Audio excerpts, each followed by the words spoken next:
Welcome, welcome, welcome. It's Friday. I've got another brilliant guest. A bit late, just to my technology breaking down completely. It happens. It does. So please introduce yourself and tell us everything about yourself. Everything about myself. Everything. I won't go back to the day I was born. I think that's taking everything a little bit too far back.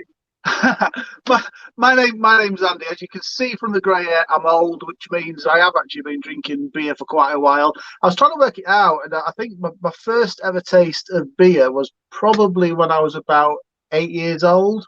I have a very vague memory of my grandma after a wedding getting half a pint from a bitter from the bar.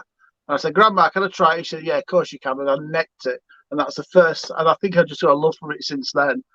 So yeah, for 8 years old, I've probably been drinking, which for me is quite a long time. I suppose really more up to date is I spent quite a lot of years virtually teetotal. I didn't touch a drop for about 2 years. No special reason really. I probably used to drink like a fish, like most people do, and I've just got sick of it really. And then I went to a works do with a friend of mine. He introduced me to rum, so I got into spice rum in a big way. And then I found beers again. Christmas 2020, my girlfriend got me a Beer 52 advent calendar, and that was it. Opened that, started reviewing that on Untapped, realised Untapped didn't allow enough characters for me to say what I thought about the beers I was drinking. And I was actually following a guy, Steve the barman, who does rum reviews and does cocktails and that sort of thing. And I thought, do you know what? I bet there's nobody else doing beer reviews. I'll do beer reviews on YouTube. I honestly thought that nobody else was doing this online. And so I started doing, just knocked a few reviews up, started doing them, and that's it really. So yeah, never looked back since. I think I don't know, I've been doing this on YouTube for about 6-7 months, something like that. Untapped, it's probably I was checking there for the stats. It's 270 days, I think, something like that. That's yeah, bit longer than I thought, but yeah, it's not too bad.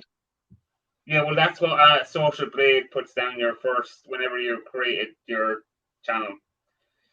I probably spent a few weeks sweating over it, saying, "What am I going to talk about? How am I going to word this? I like these beers, but how do I explain this to other people?" Well, I think you have really impressive stats for someone who wasn't around with, say, other beer reviewers and wasn't in chats or wasn't on other, to have, I think you're over 20,000 views. You have about 72 views per day. Yeah, you're pretty good. Was it 380 uploads? I think there's a few of us. I mean, the first review I remember watching was Raggy, and Raggy has got, for me, is one of the best reviewers out there. He is one of the best reviewers out there. There's no doubt about it, and he's got such a natural way with himself, and he can just talk for England, can't he? He can just talk and talk and talk, and I can't. I've tried to emulate that. Certainly in the latter ones, since I moved into this alehouse, I've kind of tried to emulate that, and I can't. I'd end up necking my drinks as quickly as possible because I've run out of things to say.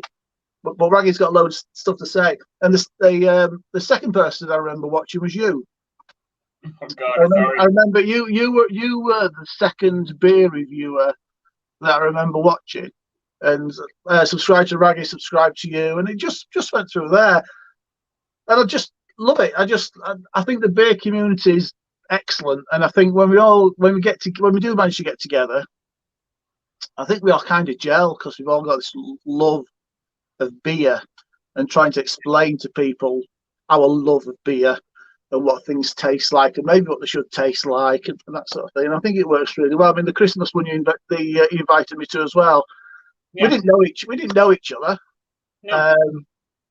But we all gelled and we all got really well. And the community's like that. There's nobody, not very many people think they're better than everybody else. I think we all think we're crap. And I'm amazed.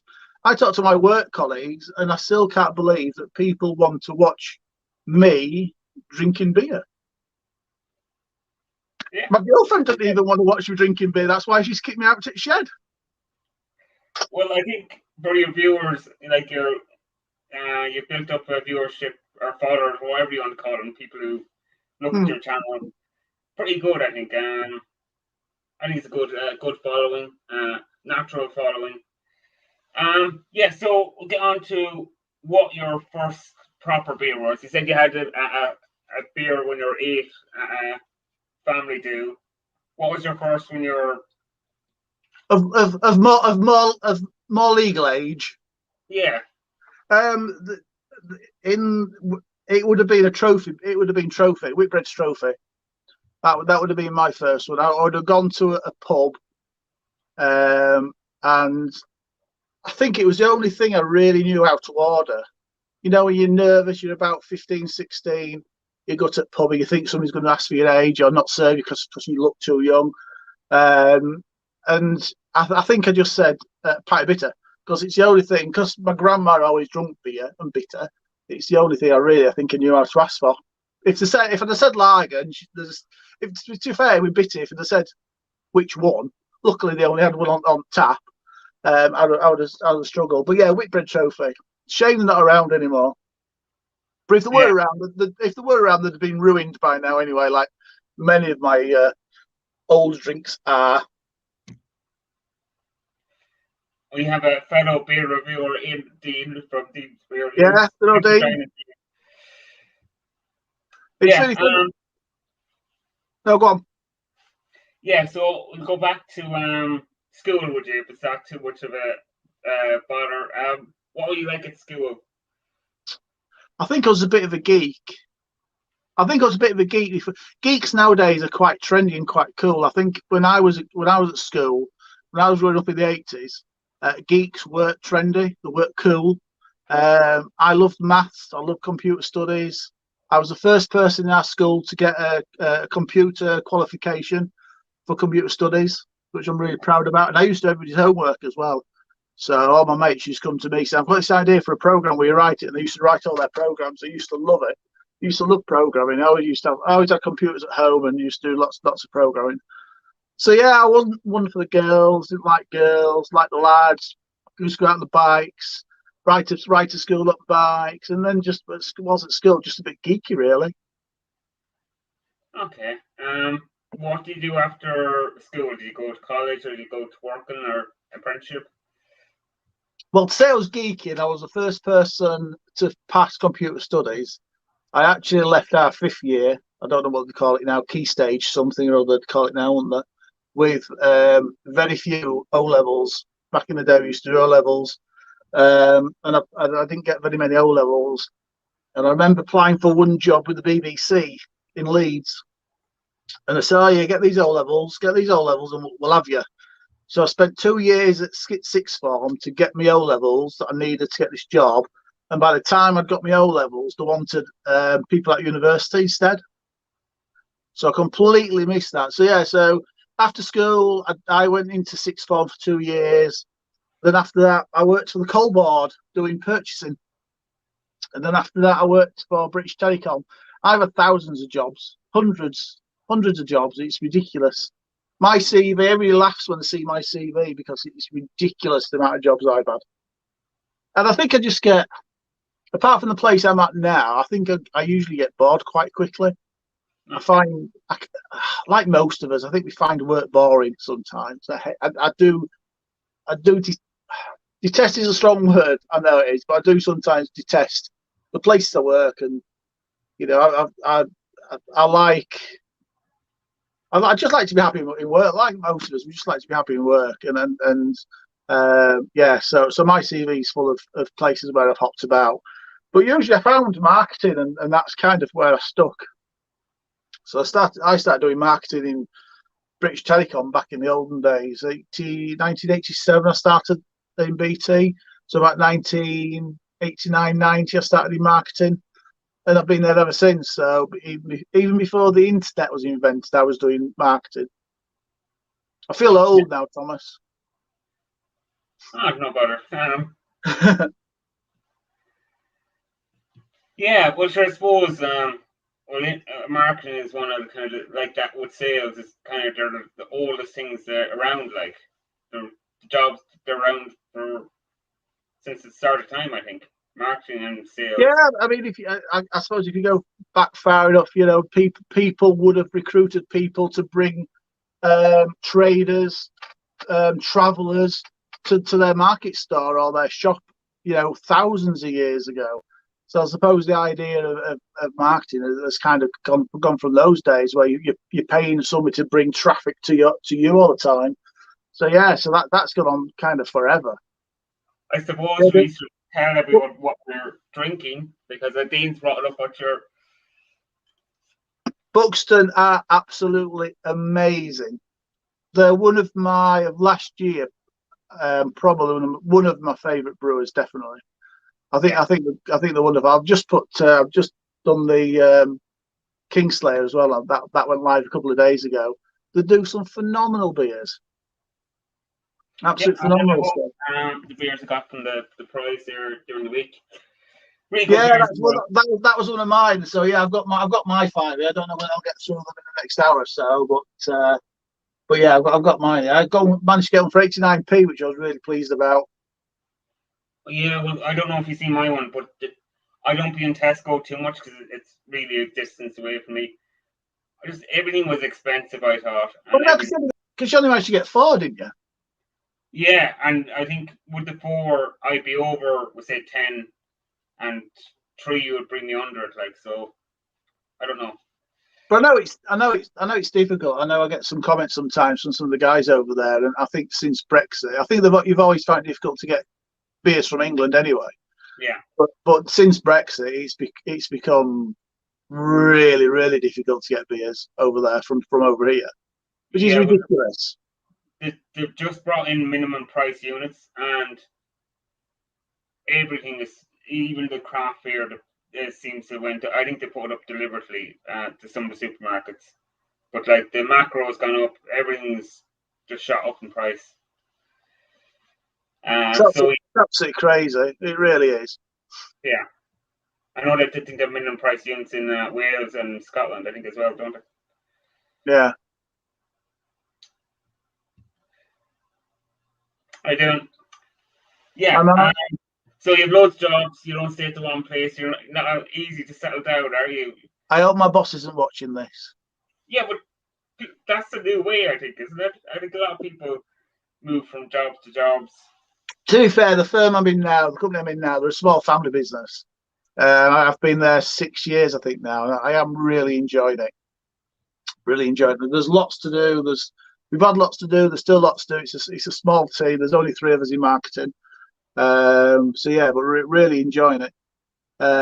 We serve predominantly the UK, but there's opportunities for us to go further afield. So yeah, and getting we got an office in New Zealand as well.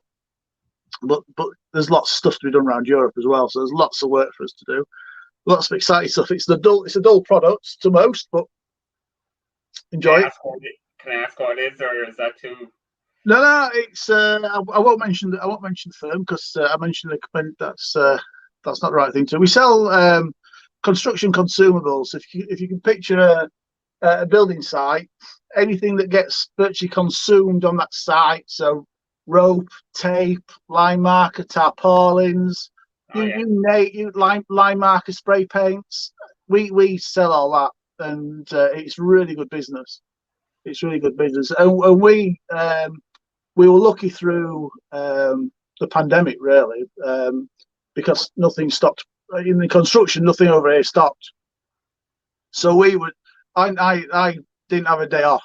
It was just ridiculously busy. So yeah, so we sell construction consumables based down in Doncaster. And there's lots for us to do. We're constantly buying new products to sell. You name any builder's merchant, and we sell to them. So we've got a good customer base. You might have a someone who might want to buy some stuff off here, a fellow electrician here, Yeah. Mark's electrician. We sell. We sell. Yeah, we don't sell lots of the electrical market. We do all the usual stuff. The electrical tape and that sort of stuff. So what's your go-to style of beer? What's in your fridge if you just want to sit back and have a beer? Don't keep beers in the fridge, Thomas. Never keep beers. I know that, but you have to say that. I don't. Do you know what? I think I've turned to the dark side. So it's dark beers really excite me at the moment. I've had a couple of really good ones. I mean, I brewed my own Imperial Christmas Imperial Stout. Sorry, that looks brilliant. I think it's amazing. I've got a 2 litre bottle left and a couple of 500ml bottles left. It's ended up tasting a little bit like a mulled red wine, rather stout, bizarrely. But yeah, I enjoyed brewing that. I enjoy brewing. I've come back to brewing. I used to brew decades ago, and I've enjoyed coming back to it and kind of testing myself a little bit. But I'm probably like a lot of people in that I'm really into my dark beers, so my stouts and my porters at the moment. The stronger the better. But I'll get to a stage where I just think, you know what, I fancy a really nice juicy IPA, or I fancy just some nice chilling out with some, nice blonde or a nice golden ale or something like that. Yeah, a Christmas MP stout is always nice. It's wonderful, and I've got a bitter on the go as well. So I've got a 2 litre bottle of it there to drink sometime. It's come out about 10.5%. So nice. I'm quite pleased with that. Quite pleased with that, yeah. And yeah, so I've got a beer on the go there, which I think it's been brewing for about 3 weeks now. So I'm not quite sure why it's still bubbling away, but it is. It seems happy enough, bubbling away. So whilst it's bubbling away and fermenting down, I'll leave it. Leave it alone. It's doing its thing. The yeast is doing its thing. That's up to about 5.8%. Is the bitter, so that's going to be nice. A nice best bitter for me. Okay. Let's see. Have you done any brewing anyway, Thomas? Yeah, I do a bit of brewing. I haven't done a bit for a while there. I just haven't got around to it. Yeah, I do. I like stouts and pale ales and IPAs. I just brew anything. They're not that good, by the way. They're average. The fridge. Tell you what, when I was younger, mine were never that good. I think all it is I'm an impatient brewer. As soon as it's brewed, I want to be drinking it, and you've got to leave it for a little while, haven't you, for it to still do its thing.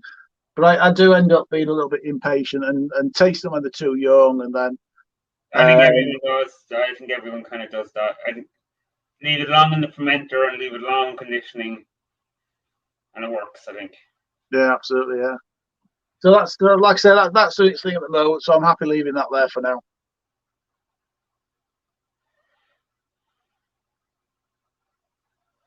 Yeah. Yeah. I'm kind of a favorite brewery then, if you have one. You don't have to.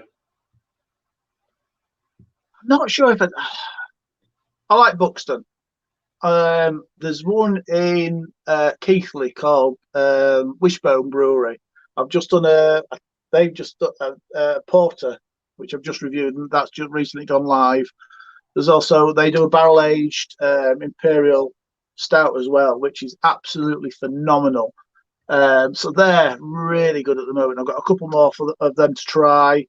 Company, there's one Bradfield's down in Sheffield. They're an amazing brewer. I like my Timothy Taylors. Evil Twin in America. They do some stunning stuff. Yeah, they do. So I love Evil Twin. The stuff, the one they did with Brewdog in America, that Roaster Coaster, absolutely amazing. Love that. I've recently found back end of last year Bateman's Brewery as well. Recently gone back to those guys, and you forget how good they were. They're really good. Love them. Williams Brothers in Scotland. I mean, I think we've all had probably the Joker and Double Joker, but they're a phenomenal little brewer as well up in Scotland. So Yeah, Yeah, we don't get them I over tell you here. what, I tell you what, I've had a couple recently of Bristol Beer Factory. And they did my latest B50 beer 52. They did a mild, and that was absolutely stunning. One of my favourites as well is White Hag. Yeah, White Hag are absolutely amazing. You've recently reviewed, I think, have you, White Hag? I do. Yeah, but I don't get too much of them, but they're good. They're out of Mayo. They're the other side of the country. So Ah, okay.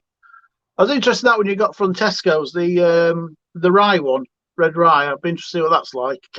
So I presume you'll be reviewing that at some time. Looking forward to that one. was that Is that the soulless the setting? yeah, that's Tesco's own brand in Ireland, I think. Ah, Or not there. I think it's theirs. Anyway, I'm not sure. Yeah, yeah, that's from Rye River. That should be good. Yeah, the Rye River knock out some pretty good beers. They do a lot of contracts like that, but the beers are pretty solid. yeah. I did a quick read up of that because it looked interesting. I do like my rye beers. When you get a really nice red beer, they're really nice. Um, so yeah, Hawkshead do a really good one. The Hawkshead Red's lovely. Really like that one. Yeah, But like yeah, I can't put my finger on a brewer and say yes. I've probably got about a dozen where if I see anything from them, I'll just buy it instantly because I think they're amazing. I think at the moment, Wishbone are my favourite. I've is there chosen any one. is there any brewery you would avoid then? There isn't. I don't. Oh yeah, what's the I joined. I do. Is it Donkey Stone? I'm not sure. I think Donkey Stone. I think I've seen a few. I think I've seen them a few times in Lidl, and they're not that nice. Um, I like trying beers from everywhere and Yeah, from everybody. And even if I do get a bad one, it's like is it the B&M tap room series. They're not particularly nice, but I do like to keep trying them because you never know, you might just come across one which is really nice. I think it's important to try them all as well. yeah. Well, if I saw a new beer, I'd pick it up, no matter who it is from, just for the curious, see what it's like. Maybe it's good. I mean, it gets more difficult. You know, I mean, like when I went into Tesco's, and I don't think there was a single beer I haven't tried over the last 6 7 months, which Yeah, I'm a little bit embarrassed by the fact that I've drunk everything out of Tesco's. yeah. But Well, no, I think I drunk every year Tesco's and most supermarkets. I only I'm, just I'm look. just I'm just having a look see if I've got anything up here which I think no, I wouldn't like. No, I'm looking forward to drinking them all at some time. If I ever get around to drinking all my beers, that is. You will. So we'll go on to favorite music. What do you listen to? I'm heavy metal, so Iron Maiden. So I'm pleased they do their own beers because that's another excuse to try beers and listen to a bit of metal. But yeah, I've always been into. I think when I was a bit eclectic. I mean, I was a kid of the '80s, so I do like my '80s pop. I like my cheesy '80s pop music. And probably on the drive into the car, if I'm not listening to Radio 5 live, then I'm listening to an '80s channel somewhere. But yeah, heavy metal gets me going. Okay. I don't, I Um, don't, I don't know what it is about it, but I just love heavy. I've always loved Iron Maiden, seen them many times, and I think they're a phenomenal band. so what would you be your favorite concert or festival that you went to? Years ago, Iron Maiden played in a small venue in Leeds. It was the Town and Country Club, tiny venue in Leeds. There must have been, I don't know how many it holds actually, probably about 300 400 people, something like that. It was not a big venue. It was a tiny venue for them to play, and then it was absolutely brilliant. Just I started off in the middle, ended up moshing my way to the front, and there I stayed and left dripping couldn't hear anything for days, but absolutely enjoyable. That is just absolutely phenomenal. I loved that. That was a wonderful, wonderful day. I think it's because it was just tiny. It was just such a small venue. You felt like you were really there with them. I mean, I've seen bands before at big arenas, and yeah, I end up so far away from them, that you don't really feel. I don't think you feel a part of it. But being up close to them like that in a small venue where the sound was just echoing around everybody and everything was just beautiful. Yeah, a venue can make a band and the atmosphere then, I think. I think for these bands as well, it must be quite nice because they all start off in these small, in like little pubs and back rooms and small venues. Yeah. It must be nice sometimes for them to go back and do some of these smaller venues because it just must remind them where they came from. Yeah, they probably feel kind of off that energy. I suppose we move on to kind of what kind of films or movies or what do you kind of watch? Action, thrillers, anything with Bruce Willis in, anything with Arnold Schwarzenegger in, usually works for me. I can't remember. There's one on the telly on Sky at the moment. I've started watching and I need to get it finished. I can't remember anything about it. It's just that. Oh, it's called Becky, I think. But I just start watching these things, and I like going back to stuff that I've watched. I've just recently watched again one of the Bourne ones, which was the first one, Bourne Identity. Yeah. I think it was our first one. Just recently found that again and put that on and started watching that again. Yeah, well, Bourne is something the first one was okay, but I couldn't get into the rest of them. There's something about it. I think I love James Bond. I love the newer James Bond. I don't like the old stuff. The old stuff, when you look at the new like James Bond, the old stuff is crap. And I used to love Sean Connery. I thought as a James Bond, he was brilliant. But the modern stuff, he's just absolutely brilliant. And I think the Bourne series has reinvented action movies. Yeah. I think you look at the Bourne and the Mission Impossible. I think every action film is trying to catch up to them in some way, shape, or form. Because the action in there is absolutely amazing. Bond started to do it in the later Bond films. Really, really good. Yeah, I haven't watched much of Bond now since Daniel Craig. I just don't know. I haven't really got into him as much. Used to watch the old ones, kind of. Yeah, I don't know. Maybe some of the who's your Bond? Who's your Bond then? Probably with some of the older ones, even before my time, I think. But that's what I grew up watching because I grew up in 3-channel TV land, so that's what was on the television. That's what I got to see. So, hey, there was only 3 channels when I was a kid, and then Channel 4 came along, and we thought we'd made it. We got 4 channels to watch. Unbelievable. Kids nowadays don't know the Bourne. Yeah, I'm not bored with this. Click to the next video. Yeah, well, it is, and it'd be interesting to see what happens to the BBC because obviously they look like they're going to try and change the business model for the BBC. But kids aren't interested in sitting down watching telly anymore, are they? They're watching stuff on Netflix so they can dip in and out of it. They're watching videos and consuming what they want when they want. So, the future of telly is going to be bizarre, I think, going forward. Yeah, that's one thing that surprised me, that the BBC have so much content, but someone like me can't go on a player or something and watch some of the stuff. That just makes that because they have so much good stuff previous, like some of the nature and some of the things, and you can't get to it.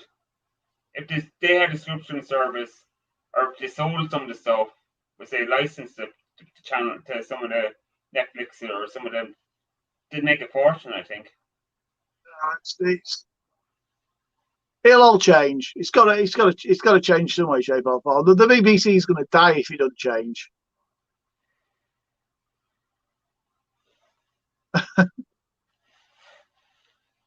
Well, they brought it here, didn't they? I don't know if cable TV services over in the UK were responsible for Sky being as big as they were. But yeah.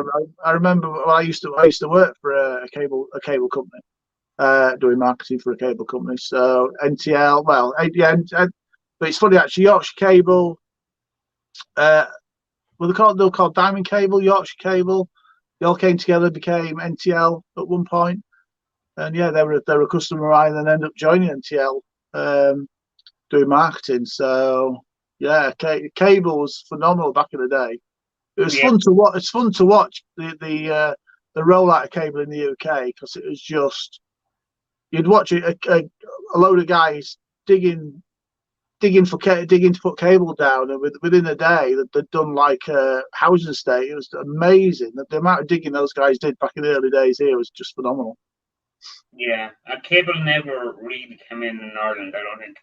I'm out in the country, so I wouldn't know, but I don't remember any cable service really working. Ireland is just too fragmented, I think. I think so. They wanted to dig areas which had a lot of houses. So council estates were their core target, because within a mile you could have done past 100 homes, and so they wanted that. And if you're out in the country or anything like that, you didn't have a chance, because they just weren't interested. Yeah.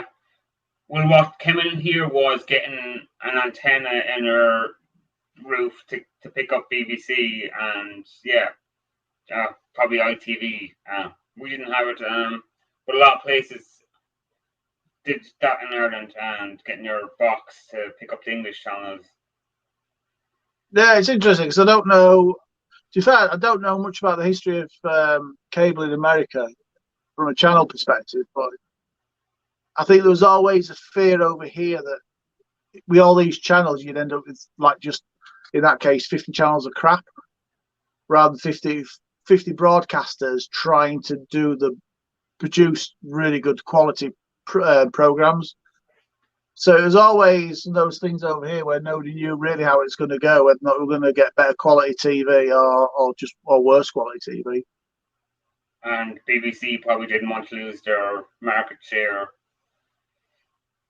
It's one of those things, strange things, isn't it? No, when like even ITV, when ITV and BBC and all the terrestrial channels sat down and did the strategy which covered now, so like 10, 15, 20 years strategy looking forward into the future, they'd never seen something like Netflix coming along and being a really big threat to them, or YouTube and the internet. They wouldn't have seen it coming at all. So it has probably been a massive shock to these companies that just the youth of today just are not consuming their channels. No matter what they do, they'll never consume it. No. I'd say next 10 years, most will be gone. Hi, Super Fat Base. How you doing? Thanks for joining. Yeah, thanks. Hi, guys. Next one is always an interesting question that I ask everyone. Oh, go on then. Are you happy? Yeah, I am. I'm sat in a tin shed with all these beers. What's not to be happy about? On a Friday, talking to an Irishman over YouTube. Yeah. Yeah, but I feel like we're friends now, Thomas. So all this has made us all new friends. Yeah, I'm happy. I'm happy in work. To be fair, a couple of years ago, somebody came above me, so I've now got a boss, which has taken a lot of pressure off me, which I really, really enjoy. So she can think about all the strategy and planning and that sort of thing, and I just execute it now, which I really enjoy. Happy at home. I'm getting married this year, so New Year's Eve. Thank you very much. New Year's Eve, I get married. So yeah, things. I've got two young. I was going to say young children. They're in the 20s, but they're being successful in their chosen careers. That's good. So yeah, everything's good. I've always been a positive, glass half full guy. If something does kind of come from left field and kind of hit me, I always see there's always a benefit. There's always a positive somewhere. Very rarely let stuff get me down. Okay. Very rarely. Do you wake up happy or sad? I'm a good morning person. I wake up happy. I am a really good. I mean, I can get up at, well, I tend to get up about 5:30, 6 o'clock in the morning, and I'm just, yeah. I'm not a grumpy when I am definitely a morning person. Do you eat breakfast? No, can't stand breakfast. So if I get up about 5:30, usually work for about 7:45. I have breakfast, which is usually just one of those little pots of porridge, about 10:30, something like that. I'm not a. I'm worse at eating on the evening. I can have a porridge for breakfast. I can have a bowl of soup for lunch. Packet of crisps maybe during the day. When I get home, I can't stop stuffing my face. Stuffing my face and drinking beer, which is Nothing wrong with that. why I keep putting a bit of weight on. Okay. What's your earliest memory? Earliest memory? Yeah. I think when I was about 4 years old.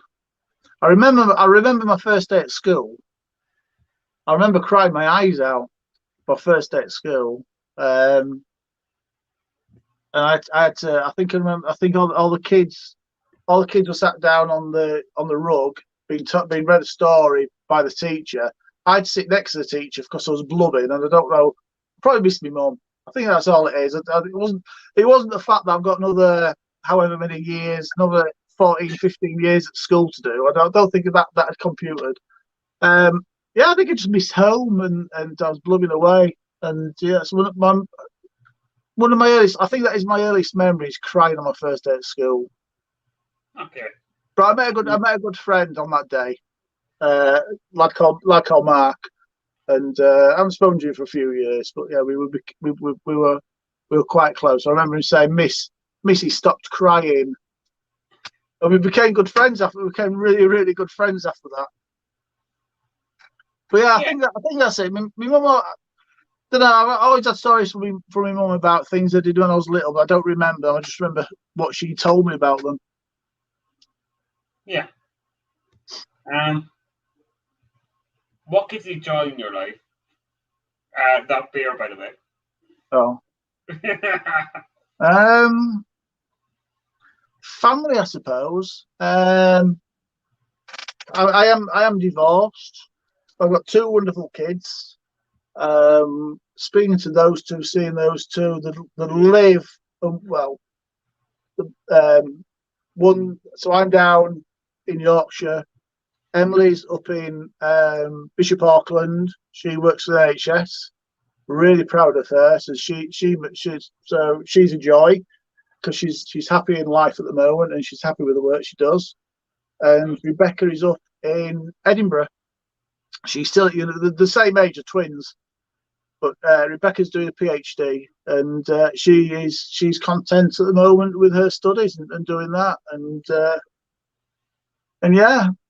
Rebecca's really good to me because every time I go out with Rebecca, she's always pointing out all the bottle shops and stuff.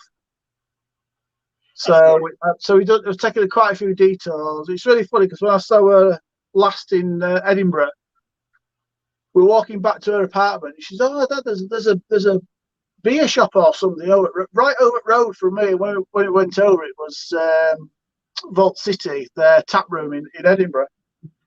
So I spent a little bit of time there perusing their beers and talking to the guy behind the bar. That was quite good. And so yeah, so my family, so my kids and my girlfriend, soon to be wife, give me a lot of joy. Yeah, so your daughter has an easy place to buy presents for you. Cross the road. I do get a lot of beers. I got a lot of beers for Christmas, most definitely. I get from the kids. I tend to get now a lot of beers and sweets and crisps and stuff like that. The no, I've over Christmas. I tend not to have much of a sweet tooth, but over Christmas I have a phenomenal sweet tooth. Absolutely phenomenal sweet tooth. You can't stop me. I have too much of a sweet tooth the whole time. Yeah, I need to stop. So yeah, Joy, like I said, getting married at the end of this year. So yeah, that's a new chapter in my life, which is going to bring me more joy and happiness. I know it will. Oh, I hope it does.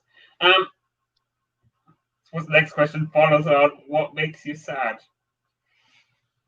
Injustice makes me sad. When things don't, just when things aren't fair, you know. So I hate racism. I hate anything about ageism or sexism. I hate all that. I hate with an absolute passion. Hate it. I really do. Um, I tell you what's made me really sad lately is back into last year. There's a back to beer. There was a brewery in Keighley that went out of business, and that really upset me. Really badly upset me because the injustice behind it. You know, breweries, as you all know, breweries just have not been looked after in the pandemic at all. Not like hospitality businesses have been looked after, where breweries haven't been looked after, and a lot of them are struggling, and some we have lost, and I'm sure there's a couple more we may lose if we're not careful. So where possible, I do like to buy local. You know, buy from. The big thing for me, I think, this year is buying more from local and regional brewers, and buying from local retailers rather than big supermarkets. Yeah. Problem thing about here, like if you say local breweries, I would say within 20, we'll go kilometers or miles, whatever. There's one brewery, so that's O'Hara's, which is quite a big brewery within kind of craft. That thing kind of doesn't exist in Ireland. That we didn't have as much small breweries. But it'll come though, don't you think? Yeah, and especially if you are struggling to get stuff from over here, then it's only going to happen more and more. Yeah, I think on the island of Ireland, I think there's 100 breweries at the moment. I think it's around that. I can't be 100%. I can't remember. So yeah, I think most of them. I think the problem with some of the English ones are what most of them stuck on kind of cask and kind of that kind of traditional, that they hadn't moved to maybe canning or bottling their beers. Yeah, I think it's interesting. I think the brewing industry is fascinating at the moment in that, you know, way back when in the 1800s, most large towns had a brewer. Yeah. You know, and especially around, you know, I'm lucky. I live in Yorkshire. I live in an area which has got some incredible breweries. And back in the day, you know, we had within a stone's throw of here. I bet we had 2 or 3 breweries where I live now. They've all gone now, of course. They're not there anymore. But you know, I can see a time where you know, we will get a craft brewer at some time. Someone will bring one back, very nearby. And I think we're going back to that local brewery thing again, which I think's brilliant. And I hope it happens the way it's happening. I think it might happen in the, you know, the big nationals, really big super regionals will start to suffer a lot because we realise that, you know, in a lot of these smaller brewers and, you know, real craft breweries, there's some excellent talent. Yeah, I talk about one of my favourite ones at the moment is Wishbone Brewery in Keighley, and Adrian there is an absolute phenomenal brewer. You know, and then people love what he does, and every day he seems to be, you know, constantly brewing. That's all. You know, as a brewer, I suppose that's what his job is. But you know, the demand is phenomenal for him. Yeah. So yeah, I hope it gets to a time where, you know, we will see a lot more. You know, at least double the amount of local brewers we've got now. Yeah, and I think people with the pandemic want to support local, or to see the point of having your local brewery or your local butcher or your local whatever supporting local, and they're there in the good times and the bad times, or good times and bad times. There's an opportunity for you then if you've not got any nearby, then, Thomas. You got an opportunity to increase your brewing output. Yeah, satisfying your local neighbourhood with your brews. Yeah, we'll see. If I win the lotto, yeah, I'll set up a brewery. That'll Well, eat up I've money. always said if I've got £10,000 to waste, I will start a brewery up. I know they don't. I don't think they make a massive amount of money, and it's hard work. But if I had £1,000 to spend, that's what I would do. I think it started cost a little bit more. I think would it? Well, I'm not talking. I'm talking fairly small scale at the moment. Yeah, So nano brewery. Yeah, something like small yeah. geeking. Yeah, well, I can just do one brew at a time. One barrel setup. Maybe a little bit more than that, but yeah. Okay, most important person in your life, have you and stuff? Any pets? They don't count. I'm guessing it's your fiance. Yeah, it's Your Deb's my both fiance. your wonderful children. Yeah, Deb's my fiance because she's here day in day out listening to me and putting up with me.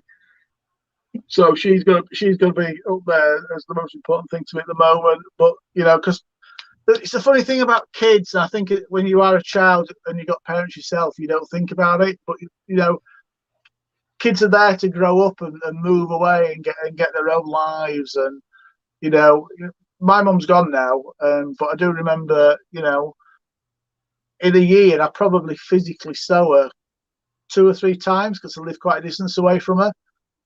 Spoke to her more often, but Yeah. the idea for me about having kids is you have your kids for them to then go away and develop their own lives and not to be tied to you all the time. So, when my kids finally get married, hopefully they'll find a partner that will get married, then I would expect that partner of theirs to be more important to them than I am. It's just part of life. Yeah. I think that my two probably understand that. So yeah, Deb's my girlfriend, my fiance, the future Mrs. Andy B Reviews. Yeah, she's it at the moment. Okay. What's the meaning of life? Oh, What? how long we got?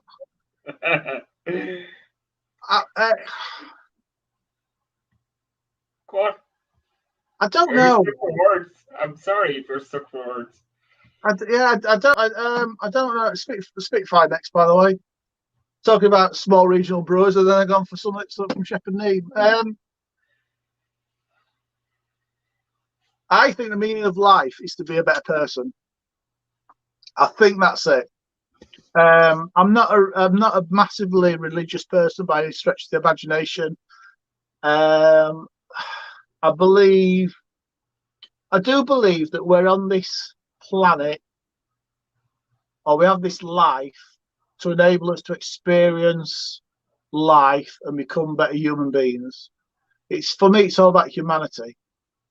And I think once I've departed this life, I do believe that I will get reborn as something else.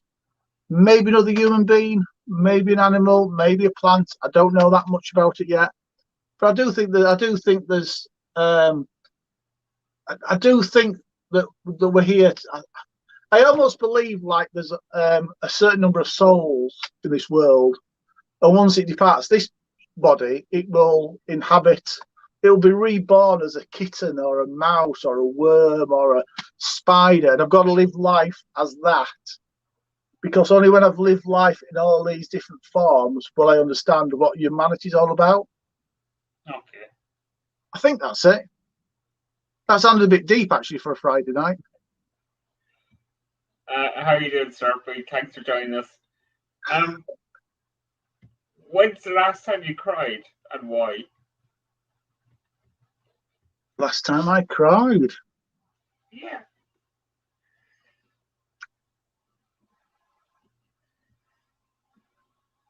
I think I'm going back a long way, but I think I almost cried when I got engaged a little over a year ago. Almost cried, but I didn't quite. The only time I last remember proper crying was after I watched the movie Interstellar. I think it's Interstellar. Okay. And I think having kids myself and then having daughters, I think it just got to me because it's about this guy goes into space. He leaves his daughter on Earth. By the time he comes back, he's gone through some wormhole or something. By the time he comes back, she's an old lady and she's on a deathbed. And sorry, spoiler alert, by the way. Yeah, no, I think I remember being on a tram in Sheffield. I remember trying to hold it back, but I couldn't. I remember crying on this tram whilst I was watching this thing and listening to it, and it just really, really got to me. Okay. I think that's. I must have cried since then, but I can't remember. We had a rabbit that died. I think I cried when she died. But yeah, that's a real proper crying. That's the last time I remember crying. Okay. I do get. I can watch a film and I can watch a sad film and I do feel myself welling up all the time. I am a bit of a blubber when it comes to movies sometimes, and because I can put myself in, particularly it's about kids or if something happens to kids, even if it's a TV show, then I quickly text my two and tell them how much I love them and miss them, that sort of thing. Because I think it just starts to affect me a little bit. Yeah, well, I cry at the drop of a hat, so you needn't worry. I cry about everything. So, lowest point of your life, Lowest point.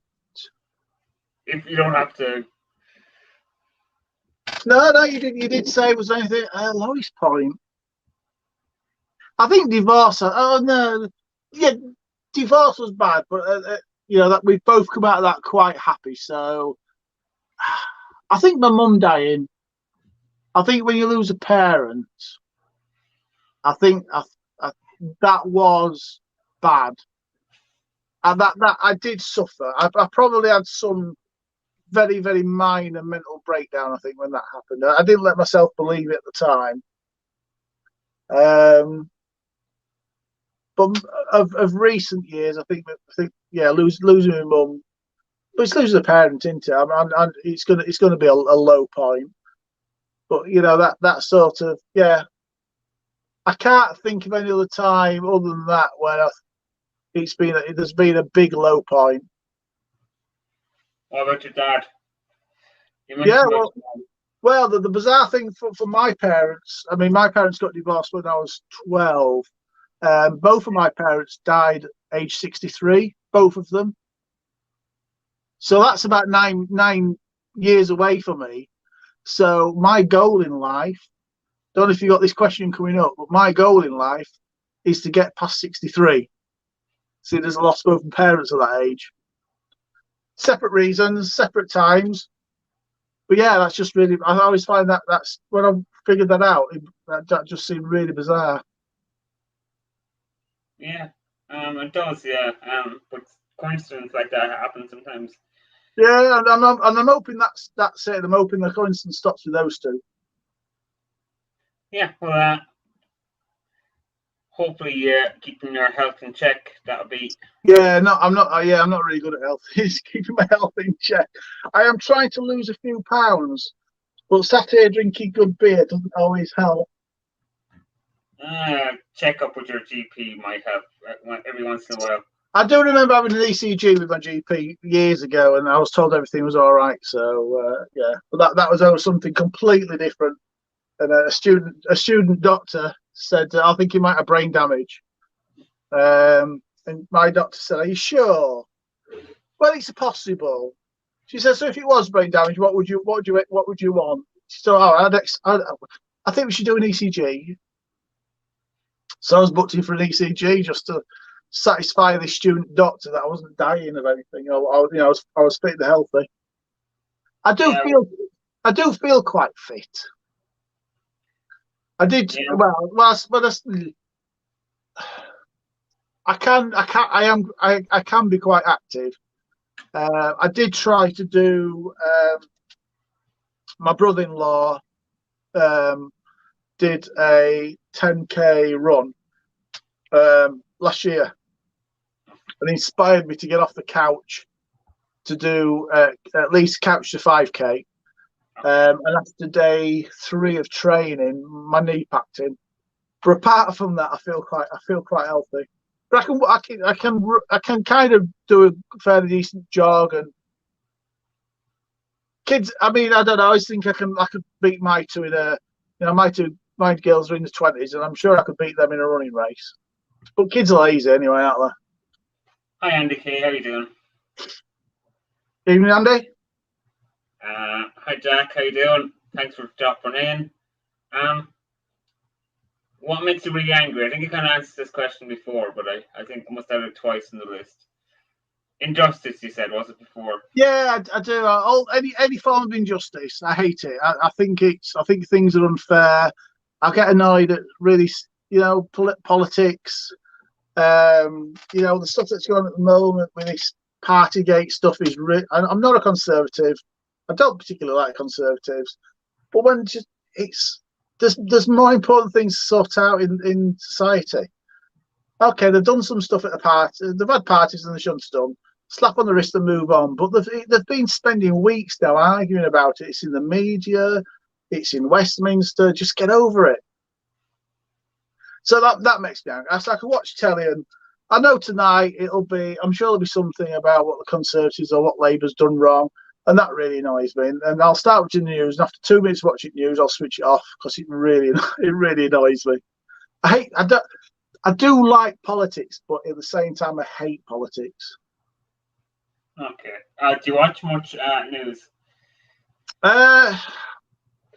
No, like I say, right now it just seems to make me angry at the moment. So I would like to. I do try and keep abreast of what's happening, but it makes me angry all the time, Thomas. Yeah, I think it's better to turn it off sometimes. Well, I think it's been proved, hasn't it, that if people don't watch news or read news as often as if they don't watch it every day, then they tend to feel happier about life because they're not aware of all this stuff that's going on. Yeah. What is your favorite smell? Favorite smell? You're a beer drinker. You must aromas and things must come to you. They do.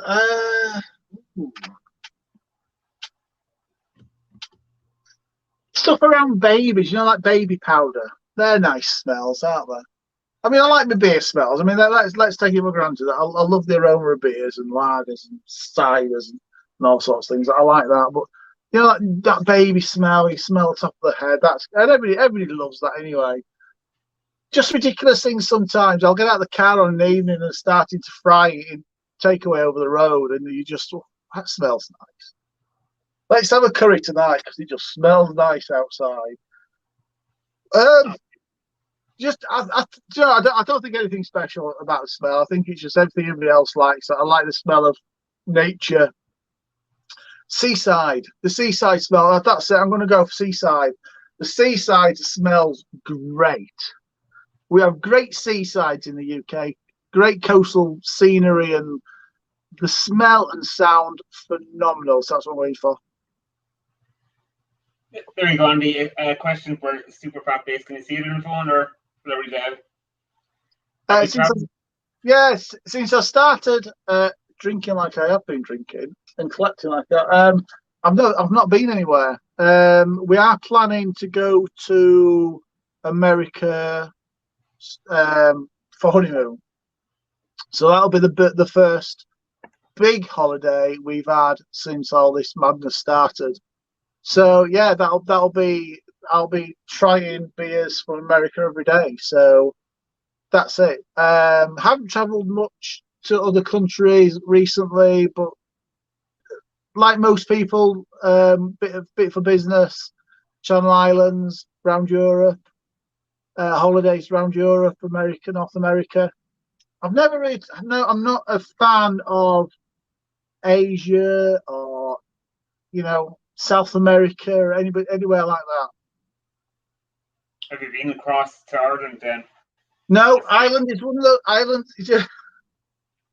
Ireland's one of those strange places where I'll say to people, from Ireland. Oh, I've always fancied to go to Ireland. So why don't you? It's cheap to get across. Why don't you just do it there? Because it's quite cheap to get across.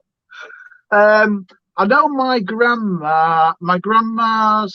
So my great grandma came from Ireland, Southern Ireland, County Clare or County Cork, I think. I can't remember, something like that.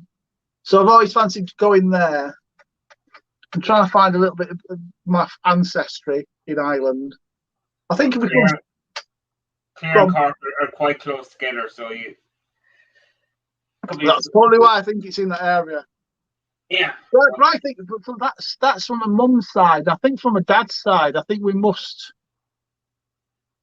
Way back when, somebody once told me that we come from traveller or gypsy stock at some time. So I'm guessing from my dad's side, I'm guessing. I'd have a faint guess that we got some Irish blood in us from that side as well somewhere. Do you know what I will do? I'm going to. I keep saying every year I'm going to do those DNA tests and see where my ancestry comes from. I would be fascinated to know. Just if you're doing them, just know you're giving your DNA to some pharmaceutical company to do whatever. But they won't do anything nasty with it, though, will they? Well, you're giving your DNA to someone, and you're saying, "There you go." I'm a very trusting person. You can cross it off your list if that's what your question is. Do you class yourself as a trusting person? Yes, I do, Thomas. I wouldn't trust the pharmaceutical company. Would you not? No. Trust me. Have you been arrested? No. Never. No, I have arrested. No, I've been stopped for speeding. I was stopped when I was a small child because I had a catapult on me, but never arrested. I'm clean cut, Thomas. I'm a good lad. Just checking. I'm a good. Well, to be fair, like I was saying, my surname's Scaife, and it does. I think, like I said, I think it's got traveller or gypsy connotation. So I'm surprised I haven't done it. I think it's supposed to mean awkward, or I get the impression way back when we were scallies, but not anymore.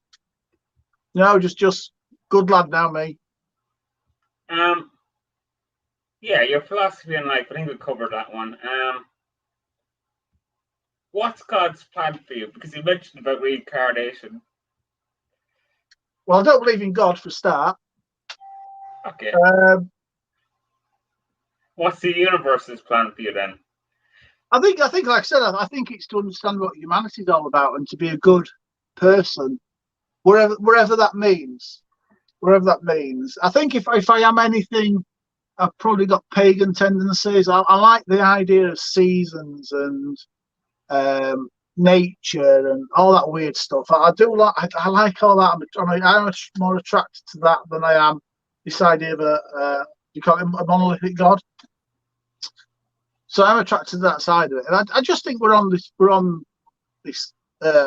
universe, whatever, just to learn how to be good people, ultimately. Okay. And whatever path you want to follow to find that out, you follow that path.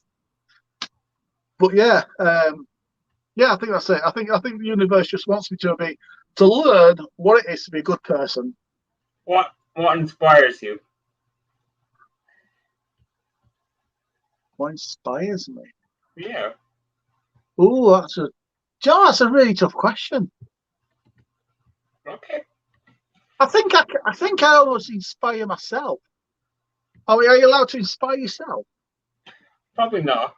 I don't know. I just have from a work-life perspective, I just have this mentality of just doing the best I can do on a day-to-day basis, and to be fair, just hoping that at the time that's enough. So it's inspiring. I'm inspired by myself, I think, to kind of do better, learn. Like the stop, start, keep thing. What should I stop doing that I'm doing that's wrong? What should I start doing that I'm not doing? What should I keep doing that's working quite well? So I don't know. I think that's it. I think. Yeah, I think more recently it is just that. It is just. I don't know. I think it's just. Yeah, I inspire myself. I'm sorry, that obviously is the wrong answer, and I apologise, Thomas, for it being the wrong answer. Would we said nurses working on COVID wards inspire you? People working with homeless. What about something like that? It does. I tell you what, there's a guy. I live near Pontefract, down in Yorkshire called Pontefract. So there's a guy there. He's called Leroy. He's of no fixed abode. Lives surfs. We see him most weekends, and he is an inspiration. He has got 9 times out of 10 such a cheerful attitude on life. So yeah, it's a good point actually. Yeah. So yeah, he is inspiring. It's good. We like to have a little chat with Lee when we see him, and buy him something to keep him going for the day ahead.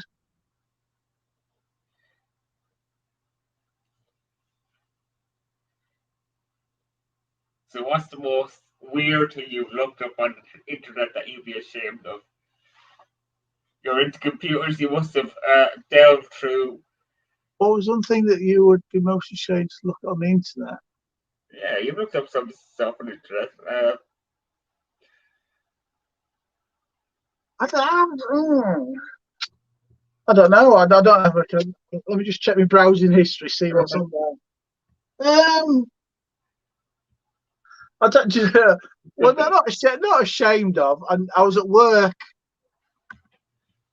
It was only probably a couple of months ago, and my director saw me watching a YouTube video, a beer review, which was quite funny.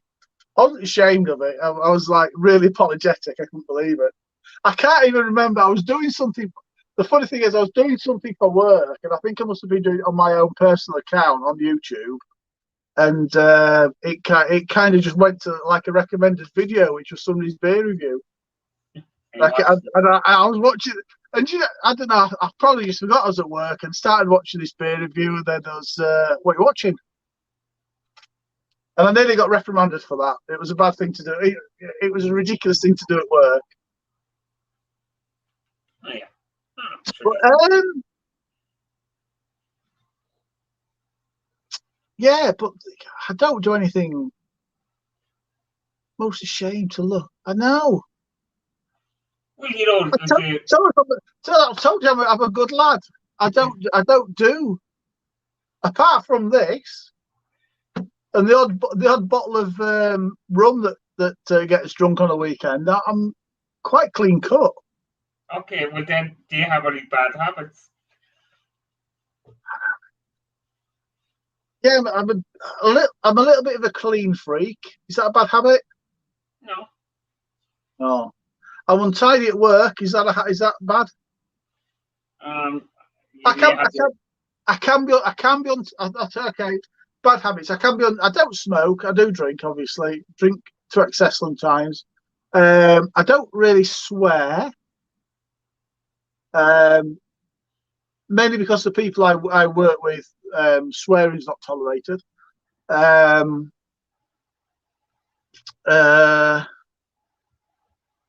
Yeah. So no, bad habits. I'm untidy. I plan really bad. In fact, I don't really plan at all. If I'm being honest, I'm really. I wonder. Thanks. I wonder. Hi guys.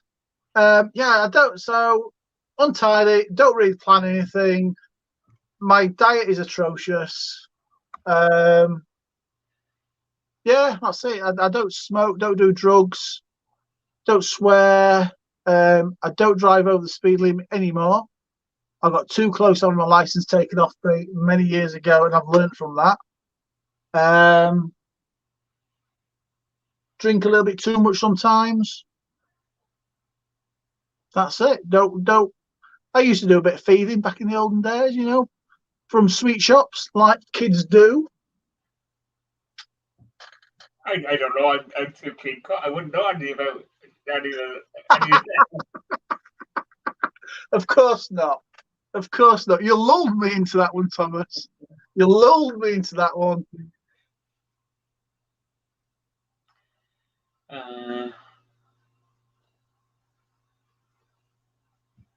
£10, yeah.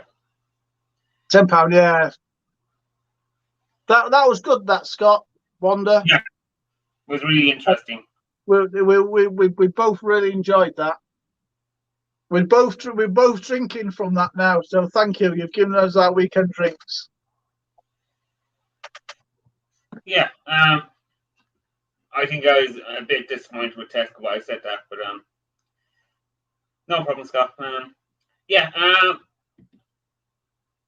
Next question. Oh, it's a nice one as well. Last song you sung to yourself. Ooh. I've got a cat, and I sing to the cat. Yeah, well, that question's next. So last time you sung to yourself. Yeah, so I'm not seriously. Nobody ever wants to hear my singing voice, but I do sing. But after that, yeah, sing a song. No, it's just really ridiculous stuff like I can't even think what I sing to him now. But it's just his name repeated over and over again in a melodic way. That's all it is. So, you know, like Oscar, Oscar, Oscar, Oscar, Oscar, Oscar, Oscar boy, Oscar boy, Oscar boy. That's it. That's all it is. Okay. Well, that's my singing. And I will sing in the car if there's a cracking tune on.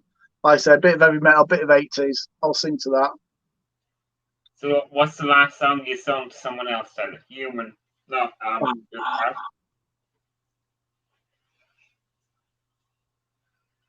Honestly, don't know. I don't sing to Debs because really I don't have a singing voice. Poor Deb. Yeah, we've probably sung songs together at each other, and that's about it. And to be fair, we don't do that often. So she loves music. She loves music, and I can't remember. We probably have sung a cheesy 80s song to each other in the last week, but I couldn't tell you what it was. But there probably was a cheesy 80s song recently. Yes, Scott. It's been a long week for me anyhow, but I hope everything's okay with you and Wanda. Every week's a long week, Scott and Wanda. Every week's a long week. But the weekend starts here, folks. There's a question from Super Fat Base. You can answer it.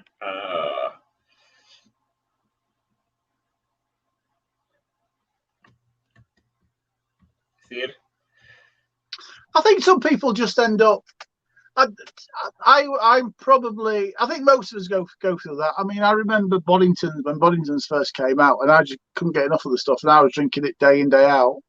You know, because I liked the taste of it at the time. It was different. Murphy's when that first came out. What's the cider that came out which revolutionised cider? Magners. When Magners came out, we all drank it, and I drank nothing else but Magners for ages. You do get stuck in a rut. I rarely like to drink the same beer more than once. I do have a range of beers usually in this corner here, which are my duplicates. Which, you know, if I'm not doing a review, this is one of the beers I'll go for down in this corner, usually in this corner here, because I've already had them, and so so there's no need to review them anymore. But I don't tend to have that many. No, I don't know. I think because we're reviewers, we just like to try different things, don't we, and exercise our taste buds a little bit. Yeah. How much a week would you spend on beer then? Oh, too much. Yeah. Oh, have you seen this wall behind me? They're all up there. They're all down here. I had a comment recently from Raggy that said it was expensive. It is expensive. I don't know. 20? Yeah, I can spend anywhere between 20 and 40 quid a week on beers. Easy. Depends. I've not been to my bottle shop for a couple of weeks. So if I go to a bottle shop, that can be 30 quid straight away on some really nice beers. But yeah, it's usually somewhere between 20 and 30 and 35 quid, usually. And I'm really terrible. I cannot go into a shop and not take a look at the beers. And if I'm taking a look at the beers, there will be something I've never tried. Or there's just something I think, well, remember that one? Yeah, I'll buy that. I can't not buy a beer. Every time I go in a shop, I've got to buy a beer. It's ridiculous. Yeah. I think everyone pops over to the alcohol section and has a look, see what beers are in stock in the shop. I think it becomes, in my head sometimes I keep thinking it's a job, and it's not a job, it's a hobby. But it's a hobby that's got a little bit out of hand. And yeah, I do like to peruse the beer aisles. Debs will go off and she'll go wandering and she'll go do the shopping, and I'll say, yeah, I'll meet you in about 10-15 minutes. I've just got to go down and see what beers they've got in. And that's it. I can be gone for a while looking at beers. She's probably happy to get rid of you. Yeah. Yeah, do you take or do you listen to people's advice, even if you don't ask for it? Yeah, I do. I think it's probably back to this thing about humanity again and becoming a better person, in that you've got to listen to everybody's opinion.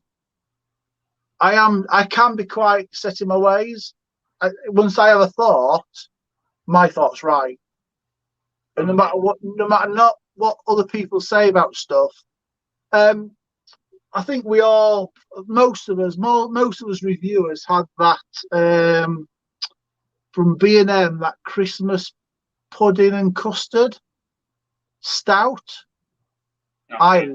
I loved it. I'm the only person I think in the world that loved it. Everybody else hated it, but nobody else would be able to convince me it was awful. So I do end up setting my ways from that perspective, but I am willing to listen to what other people say about stuff. And I do sometimes, I'm a professional at work, so I do take other people's opinions in mind, and sometimes I can change my mind. To be fair, sometimes it's just I'm just too lazy to argue at work, I think. Sometimes at work, although it might be related to our brand or something like that, I'm just too lazy to argue, and life's too short to argue sometimes. I've spent days arguing about the way we should promote stuff at work, and you just think, why have I wasted all that time? Let's just do it. The way you said it, it's wrong, but we'll just do it your way. Okay. Do you remember your first paycheck or wage or whatever you want to call it?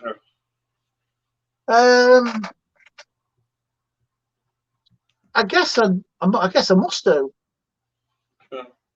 I used to work for a company. I think they do exist. It's called BRS, British Road Services, something like that. So I think when I was still at school, I think I used to.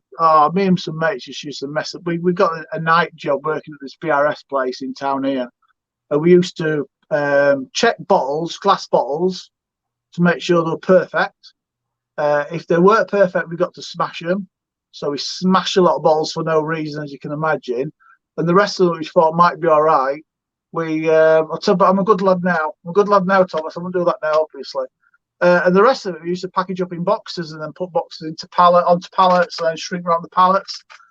We did get told off a lot of times because all this stuff got stored in the warehouse. So we used to climb up on top of all the pallets. Must have been 40, 50 foot high. And we just used to run across the top of all these pallets. And we always used to get told off for that. But that was one of the first proper jobs. And I do remember getting my first pay packet from that in a little brown envelope because I was too young. I had to have cash in hand. And I do remember that, and I probably just spent it on sweets. I was so young, and I didn't do beer back then. I do remember doing a day as a paper boy. I only did a day as a paper boy, and I do remember getting paid for that. I think I got like a tenner for doing those Sunday papers. They're heavy, those, Thomas. They'll put these flipping supplements together. They're flipping heavy to carry around. But That I was remember good doing, pay, was it? sorry? That was good pay. £10. Did you say? It was yeah, for carrying flipping heavy newspapers around. And I remember it being quite a nice day. I don't think it was raining. I remember it being quite either mild or a sunny day. Okay. But I don't know. I don't. There must have been. To be fair, I must have got. I remember it. I remember it being really good. But I'm guessing I must have got a lot of papers wrong through wrong letterboxes because I was never asked back to do it again. So I think I delivered a lot of wrong papers. Okay. Or a lot of right papers, strong houses, whichever way around it is. Have you ever got instant buyer remorse? Ooh. Instant buyer remorse. I think so, yeah. Yeah, and it's easy nowadays, isn't it? Because you do. I mean, it can be anything nowadays, can't it? I mean, you buy something. Amazon's so easy to buy things off. That you buy it, think, yeah, but I don't really want one of those. I don't need it. But it was cheap. It was a nice picture and cheap, so I bought it. And then you think, oh shit, I shouldn't have bought that. But yeah, I can get that for lots of things. You know, even out and you'd order something at a restaurant and think, I didn't even want that. Why did I order chips? I didn't want chips and onion rings. Don't want all that food. So yeah, I think we have this instant culture now, don't we, where things are really easy to buy, and then we have this throwaway culture. And for Christmas, I bought Deb's a heated scarf, and it's got like a little battery in it that heats it up. And I probably bought about 3 or 4 power banks because it's got a power bank in it, which gives it its power to heat up. Yeah. I probably bought about 3 or 4 of those until I realised I was buying too many of these things and just stick with one of them. They just were always either too small or too big, not quite the right size to fit this scarf. I was trying to find the perfect one. So I spent a small fortune on Amazon buying flipping power banks. I've got a drawer full of power banks at home that I don't need. Yeah, I think we have all got a drawer full of some kind of them cables. Have you tried any exotic meats that you know of? Oh, I'm a vegetarian. Yeah, no. But before I became a vegetarian, I have tried kangaroo. Is that exotic? Yeah. Yeah, there you go, kangaroo. And I've had red snapper, the fish. I've had a red snapper. I've had goat, but that's about it. Nothing massively exciting. Shark fin in a soup. I've had shark fin before. I've never. Why you went vegetarian? When did I go vegetarian? Yeah, why did you go vegetarian? Sorry. Why? I saw a TV program. Never watched TV. They're bad to watch. I watched a TV program once on. I think it was called something like Country Undercover or something like that. And it was just about how badly treated. I'm going back about 20 years, and just how badly treated animals were before they got to abattoirs. And I think I think at the time they had like electric shock or something to knock them out. And it was the same electric shock no matter how big for example, how big the pig was. It was the same shock, and some it would stun and kill. Some it wouldn't be strong enough, and they'd wake up halfway through the process. And that disgusted me completely. And so I stopped eating all red and white meat there and then. And then probably about 6 years after that, I stopped eating chicken and fish. Fish had drowned in air. I mean, that's the most barbaric thing going, isn't it? So yeah, so that was about 20 years ago. I really stopped eating meat large scale. Yeah, don't miss it. No, I never. The only thing I used to miss was pork pies. I missed pork pies, and still now I do miss not eating seafood. I used to love seafood, Okay. and that would probably be my weakness. But vegetarianism and veganism is so easy nowadays. All the supermarkets are doing loads of stuff. You don't have to spend a small fortune anymore to get meat-free stuff. It's all relatively cheap now, which is absolutely great.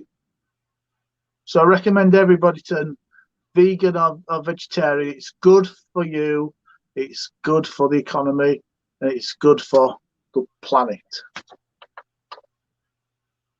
Mm. You don't sound convinced. I question some of the environment, some of the place to put out. Yeah, you've got to. Yeah, there's things I can't say. I can get in trouble. How much money? Why would you get in trouble? It's your channel. Why would you get in trouble? Yeah, I can't make certain comments because of the place I work for. Okay, fair enough. How much money do you have in your bank account right now?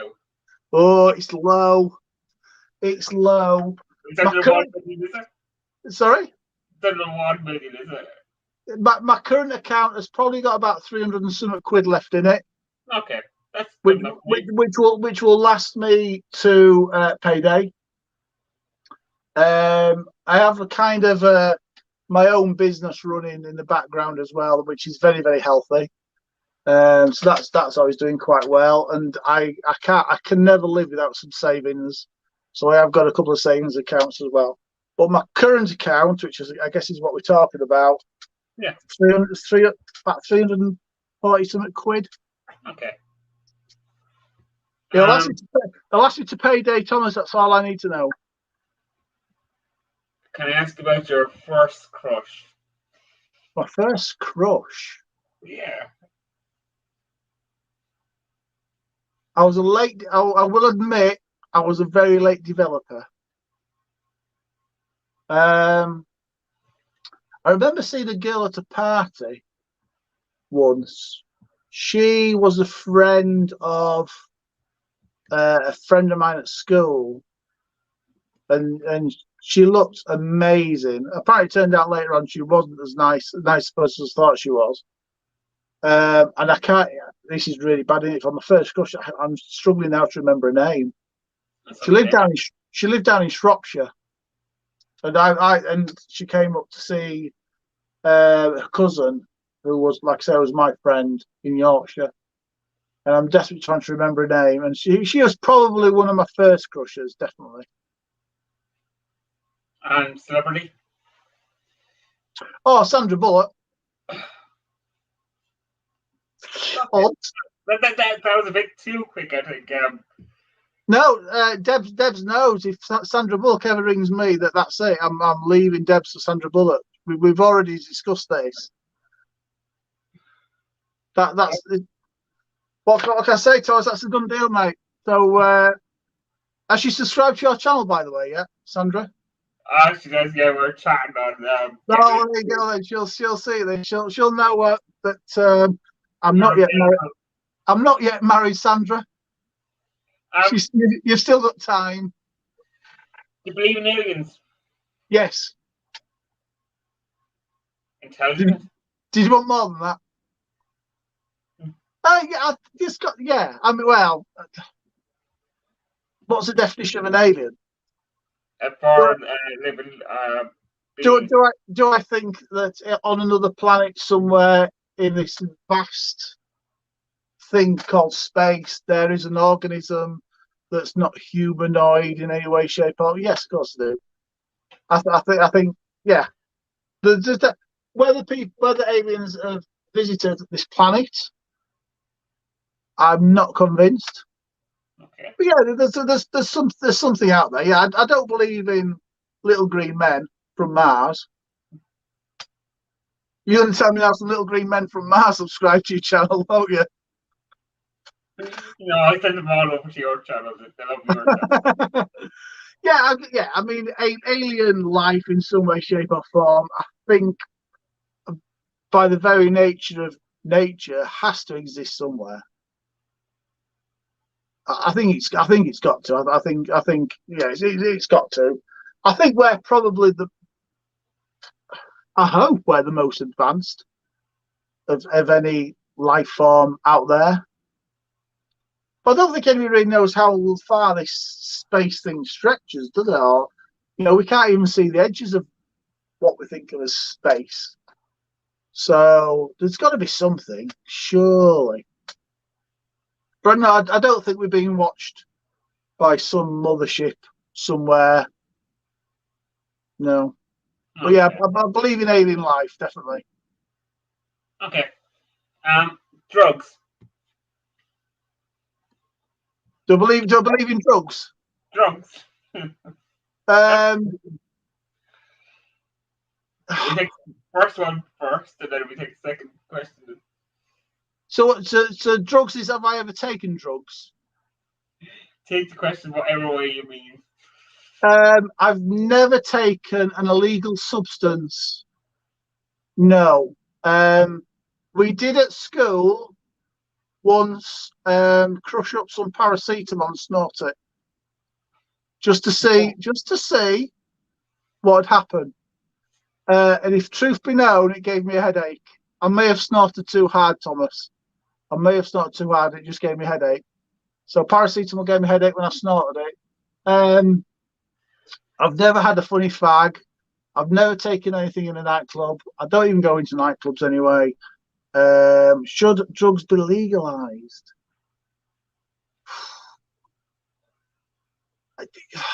Yeah. I don't mean proper big class A cocaine and stuff like that, but there's lots of medicinal. There's stuff out there that's illegal at the moment. That's supposed to be good for medicinal purposes, and obviously, yeah, I think if it can be proved it's good for medicinal purposes, then yes, it should be legalized for that use. Absolutely. I'm going back in 1 minute. Yeah. So what about heroin? You can talk about heroin. Should that be legalized? I'll be back in 2 minutes. Thanks for leaving me with that one, Thomas. I appreciate that. That's heroin. No, heroin shouldn't be legalized. Just say no. Children, if any children out there are subscribed to Thomas's channel, then remember, Uncle Andrew says just say no. It's not right to take anything like heroin. I don't think drugs should be injected into your body in any way, shape, or form. I think sometimes smoking them might be okay, but only for medicinal purposes only. I think there's some nice herbal remedies you can take. You can take tea. I think you can see cigarettes. See, when we talk about drugs, you've got cigarettes, haven't you? You've got alcohol. Yeah. You've got all sorts of things. So, alcohol's a drug, coffee's a drug, cigarettes are. Oh, Thomas is back. Children, Thomas is back. He can stop us talking about this rubbish. So, if later tomorrow there was going to be a referendum to legalize all the drugs, so you get your line of cocaine, you could get your heroin, you could get your bit of CBD or cannabis in a government shop, would you vote yes or no? No. Would you vote for cannabis? Their children, I've said it, no. Just say no. What about cannabis? If it was found to have medicinal effects, so someone having seizures, someone with chronic pain, or something like that.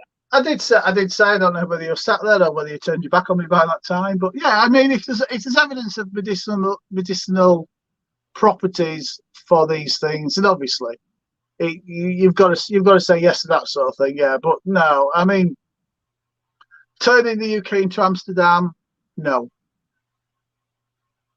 Okay. No, some things should stay. But like I was saying when you returned, beer could be classed as a drug. It is a drug, yeah. Cigarettes, coffee. Watching football could be. Does it have drug? Can that be a drug? I don't know. It's got that. It gives you those drug-like effects, doesn't it? I suppose. Yeah. So ultimately, no, Thomas. I'm saying no to that one.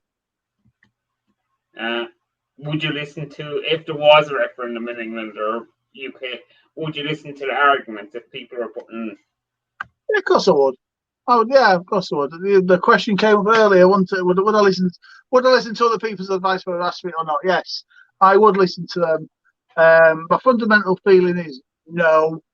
I mean, that's an interesting point. Decriminalisation, yes.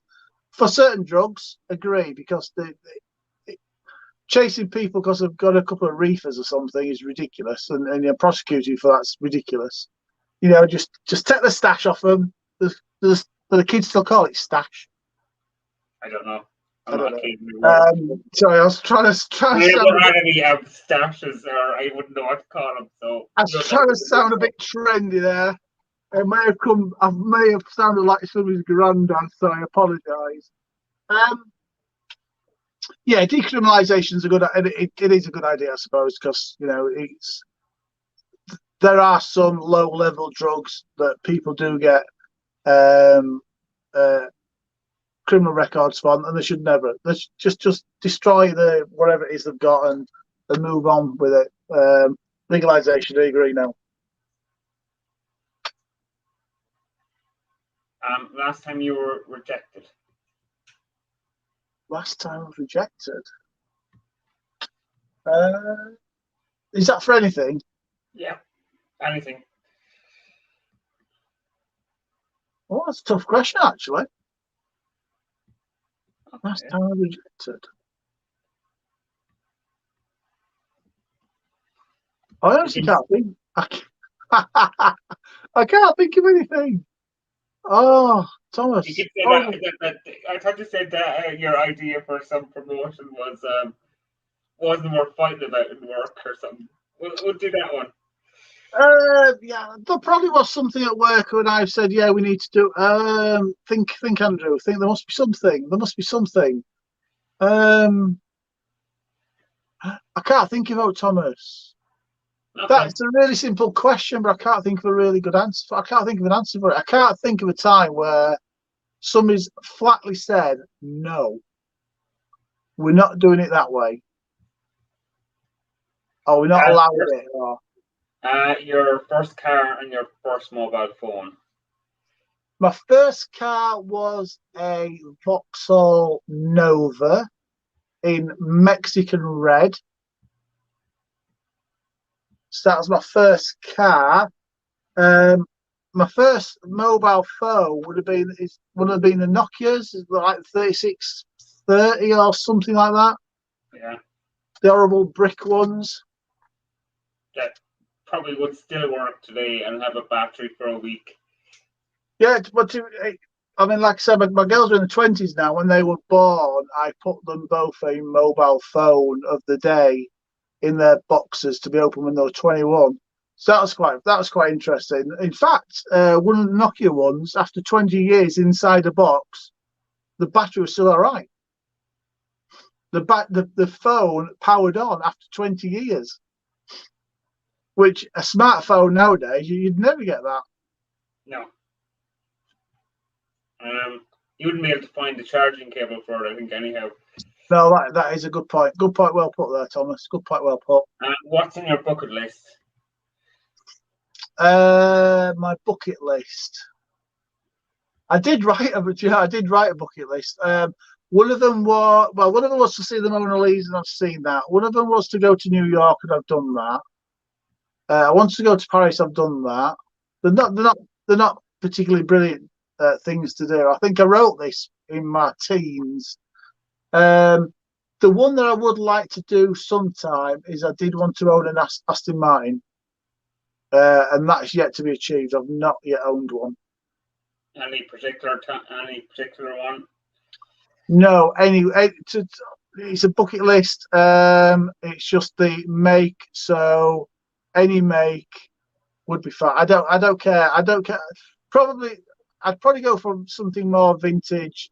And I'm really showing up my lack of knowledge of motor cars now, where I haven't even got a clue what models there are.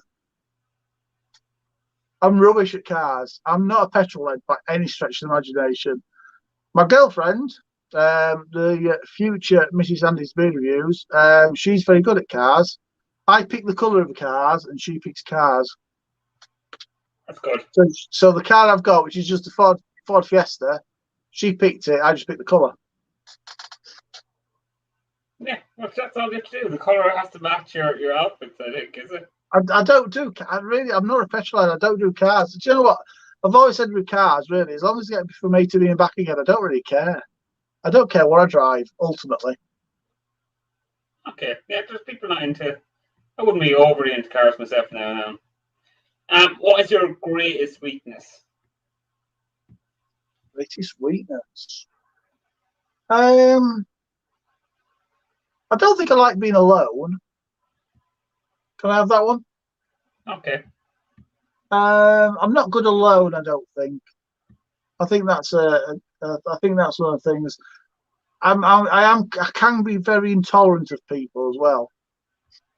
You know, when people make like the same mistake over and over and over again, I can be quite intolerant of that. Or if people don't do as they're asked over and over and over again, I can be quite an intolerant person. That's probably my greatest weakness. I can be very intolerant. I come across as a really nice, amiable person, but I can be quite intolerable, Thomas. Okay, no problem. Do you have any talent that would be considered useless? Yes. I can. Well, do you know what? I haven't done this for years. I used to be able to wiggle my ears. Okay. Let's see if it works. Don't know if the camera can pick it up. Ooh. Yeah. That's useless. That's useless. I'm going to ask, is it a talent now, though? Oh, you show me waggling the ears, then, Thomas. What's the last lie you told? Last lie I told. Last lie.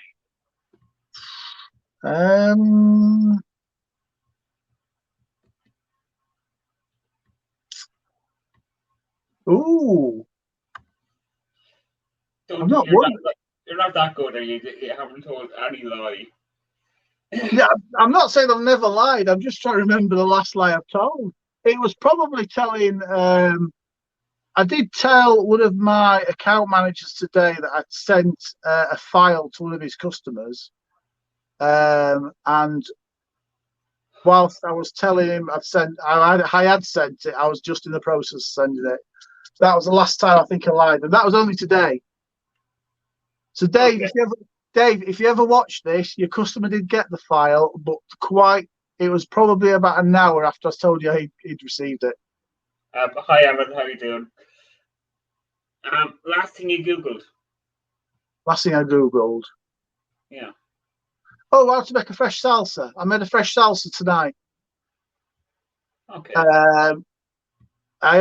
Debs works late on a Friday night, so her her break was 7:30. Well, 7:30.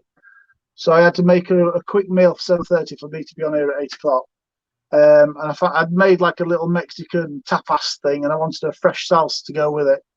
So I quickly had a little Google to make sure I had the right ingredients to make a salsa, and I had everything apart from the coriander.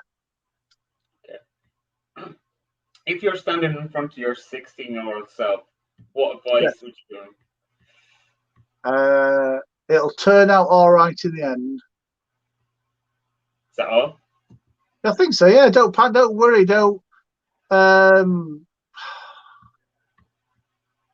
Yeah. Do you know what? I think my 16-year-old self didn't know what he wanted to do. Didn't know what life was going to do.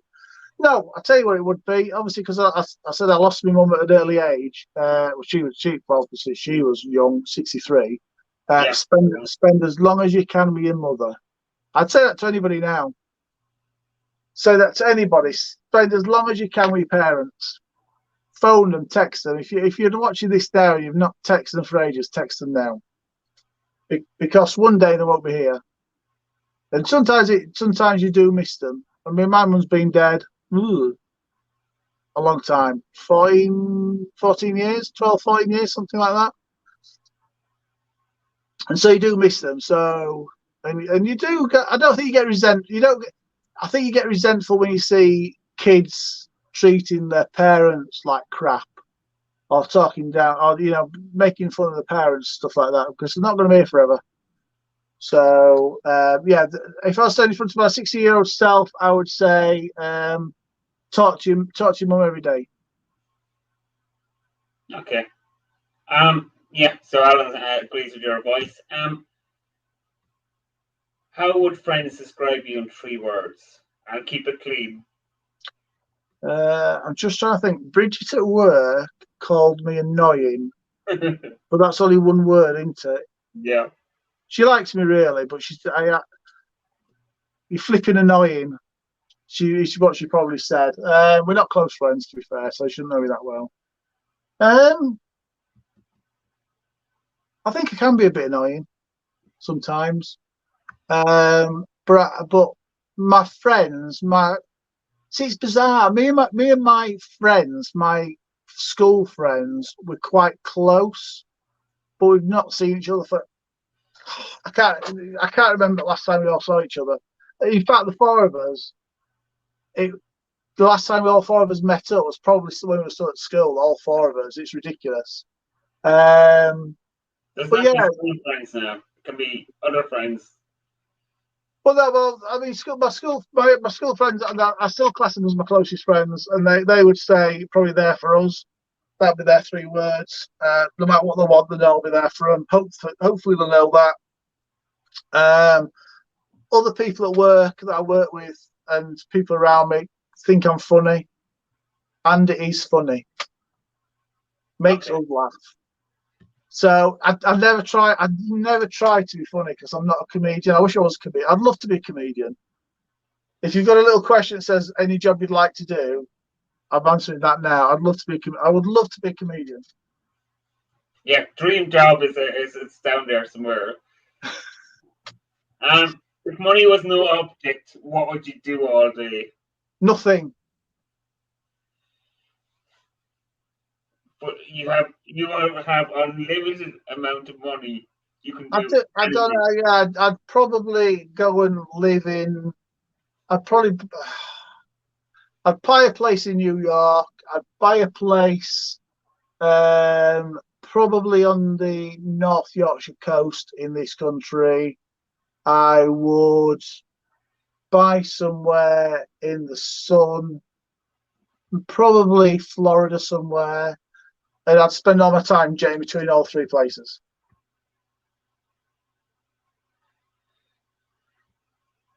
Yeah. Okay. That's like doing nothing. Go on, Thomas, have a go at Alan. Because I he's did. Go basically on. said I was on before. I had to go at him. he's basically said doing nothing, and you didn't let me have that as an answer. Yeah, because I was thinking more along. Well, I would try to solve homelessness. I would try to solve world hunger. I would try to solve. You can't. I don't. Yeah, I would love to, but you can't. But you got But unlimited money. You can. you can't. You can't. I honestly don't. Stuff like that. I would love to be able to, but I don't think you can stop it. I don't think you can stop anything like that. Well, Aaron's laughing at you, so give that to me. Yeah. I mean, because you can't give your money away because you've got unlimited money, so you can't. But you can't give it away because you got. Yeah. But I suppose you could set up some construction firm that is completely free, charitable function that would provide housing, social housing. Oh, you think we should all be communists now, do you? No, but I think everyone deserves a place to live. You don't want someone living on the street. Yeah, okay. No, it's a good point, Thomas. It's a good point you raised there, and yes, if I would, yeah, I would build hospitals and build schools and build homes. Yeah, thanks for answering that for me. I'm just trying to make people think. That's all. No, Yeah. it's good. Do you know what? It is good because I do think I do have a good social conscience. But actually, when you say we got unlimited money, what do you want to do with it? I've spent it all on myself, haven't I? So it was a really good question. It proves to me that I actually probably don't have as good social conscience as I thought I had. What's the craziest thing you've done for love? Ooh. I bought an acre of land on the moon for Debs. Okay. So he's got a new motorbike for Christmas. Yeah, I bought an acre of land on the moon, and she got it as a present. And why the moon? Why? Because somebody was selling acres of land on the moon. I thought, you know what? I think it comes from It's a Wonderful Life, where he said, if you want the moon, I'll give you the moon. And I couldn't give her the moon. And when I handed it over the certificate, I said, I can't give you the whole moon, but I can give you an acre of land on the moon. Okay. That was it. Most famous person you've ever met? Met? Yeah. Met as in talk to? Yeah. I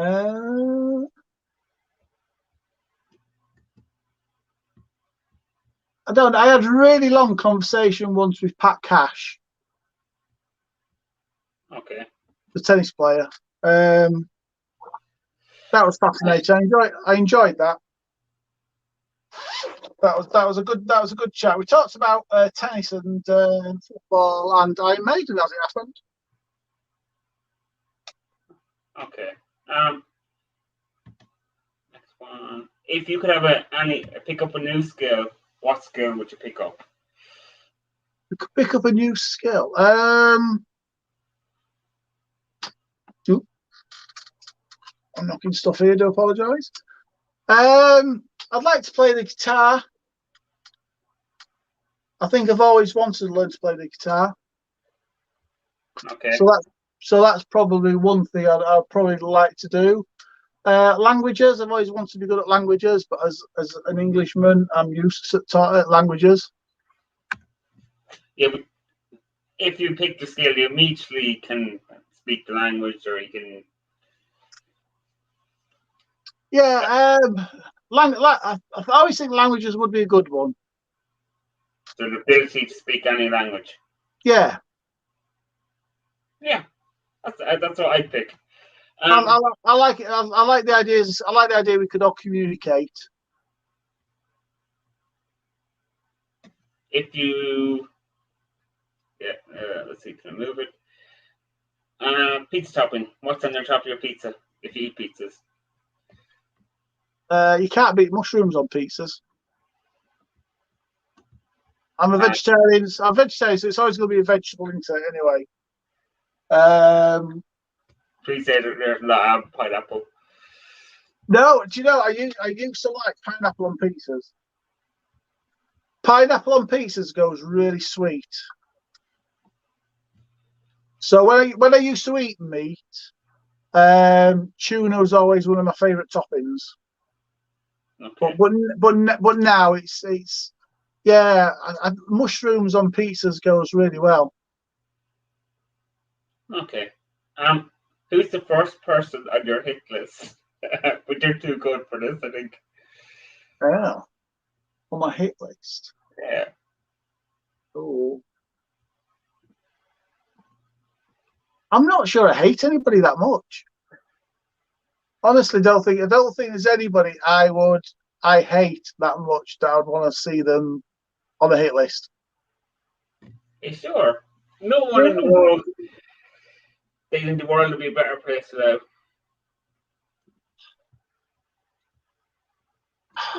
I'm stalling here by getting the next question, but well, Mugabe's dead now, isn't he? He died, didn't he, last year, didn't he? He did, yeah. So yeah, so I mean, he probably would have been. I don't know who more of the dictators we've got out there that's still roaming the streets. What do you think of some of the dictatorships? I'm not going to mention them, but let's say Kim Jong-un, someone like him. Is it? Yeah, I honestly don't know. I don't know anything about him. Okay. Honestly, the politics there, I really don't, I don't know. So he may be the worst thing since Hitler, but I honestly don't know that much about him to say, do you know what? I would want him dead. He would be on my hit list. What about some of the ISIS leaders? Or Yeah, so that's a poor answer. You your just fingers say, on the trigger. Your fingers sorry. on the trigger. Your fingers on the trigger. You're going to shoot the gun. They're going to die. Yes, no. I suppose, I suppose so. I'm not a killing person, Thomas. I don't even go over the speed limit in this country. Pulling a trigger on somebody, taking somebody's life, isn't something that would appeal to me in any way, shape, or form. I don't think. Yeah, I'm only asking. This is to see how what kind of person. It started to feel more like a psychological test. It is. If you had a chance to go to space, but you couldn't go back to Earth, would you take it? So Elon Musk is going to give you a seat on his trip to Mars. You can never come back to Earth. No, no, because I've got family that unless family went with me, then no, I wouldn't. Okay, other family's going to go. So your future wife, your two daughters, your cat. No, I'm not worried about the cat. But no, I think I love this planet. I think we've got a great planet, and I'd like to stay here as long as I could. Okay. Do you think Elon Musk will get to Mars? Oh yeah, he's got enough money to do something like that, hasn't he? I think so. I think somebody with the amount of money he's got, I don't think there's anything to stop him doing whatever he wants. Yeah, but it's technically getting there. I don't think it's about the money. Um, you've obviously done a bit of research on this. How long would it take to get there? I'm not sure, but I think about 8 months. Oh, it's not too long to get there, then, is it? And you can use solar powered. I don't know. Can you use solar power in space? Does it? Does you get those solar powered Yeah, telescopy things, don't you? yeah, but it's the radiation is the biggest point. Ah, good point. Well put. Yeah, but we can combat stuff like that. Would you be friends with yourself? Oh yeah, I'm a nice person. I can be annoyed, as I've been told at work more quite recently. But I think ultimately I'm quite a nice person. So yeah. If you were going to be a superhero, what superpower would you have? Flight, I think. Flight? Yeah. Or invisibility. What's invisibility going to do? Like, there's a big asteroid coming towards Earth. How is that going to? Help. Yeah. Yeah. I think flight. I think everybody wants to be able to fly, don't they? Yeah. Or So fly you some want to go to sort of New York? Just fly to New York. yeah, or some sort of instant teleportation or I mean my favorite superhero is Batman, who doesn't have any he's strong, he's got those detective skills, he's a brilliant fighter, he's got the tech, but he doesn't have any super powers, even though he's a superhero. So, Okay. but no, yeah, flight. And I think most people would probably say flight. I would have thought. Yeah, I think it's up there.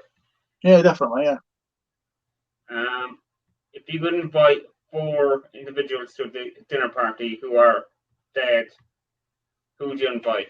You can go family first or friends, and then you go celebrities or whatever. Oh, or dead. Yeah. Dead ones. Oh, that seems that makes it a little bit more interesting. That.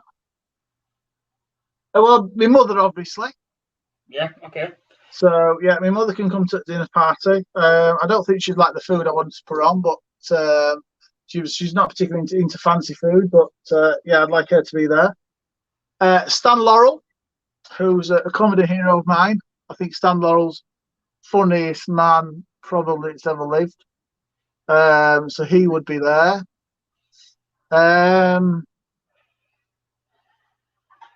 Who's dead that would be a laugh? That would be interesting.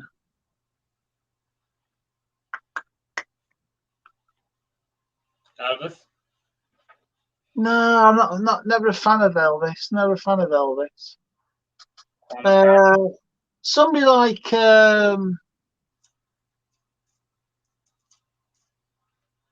Jim Morrison. You know, I'm just trying to think of the kind of more modern.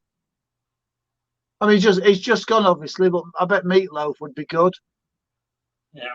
I bet he's got some cracking stories to tell. Ronnie Barker. Ronnie Barker, another comedian.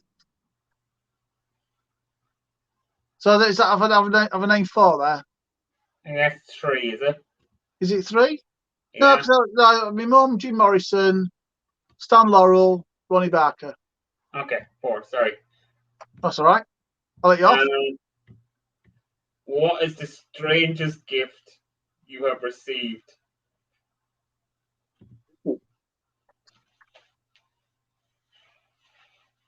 Well, Deb's did strangest gift. It's a gift I really, really like. I've never opened it though. It's just there in attic, ready for if ever I need it. It's a massive book on DC superheroes. It's a massive book in a massive cardboard box. Okay. And I love the fact I've got it. I don't know when I'd ever use it or read it or anything. Well, if you keep it in mint condition, when your daughters are really old, it might be worth something. True, it might be worth something by then. But yeah, I do love it, even though I think I've opened it once and I flipped through. Oh, there's a couple of good superheroes in there, and then that's it. It's been put away in the attic, and I probably got that about 5 years ago. And I think on Christmas Day I looked at it, and then I've not looked at it since. Okay. I have kept you for 2 hours talking about absolute rubbish. We've talked through it for 2 hours, Thomas. Well done. Yeah, well done to you. You did most of the talk, and I just put a few questions your way. Hey, there's some good questions though. I'll tell you what, they have made me question myself a little bit. So good interview skills. Make me think about myself a little bit more. In depth, yeah. So we will say thank you to everyone who has watched, commented, and all the rest of things, and we will say goodbye to them. And yeah, bye everyone. I hate this turning off or ending streams. I don't know how you do it.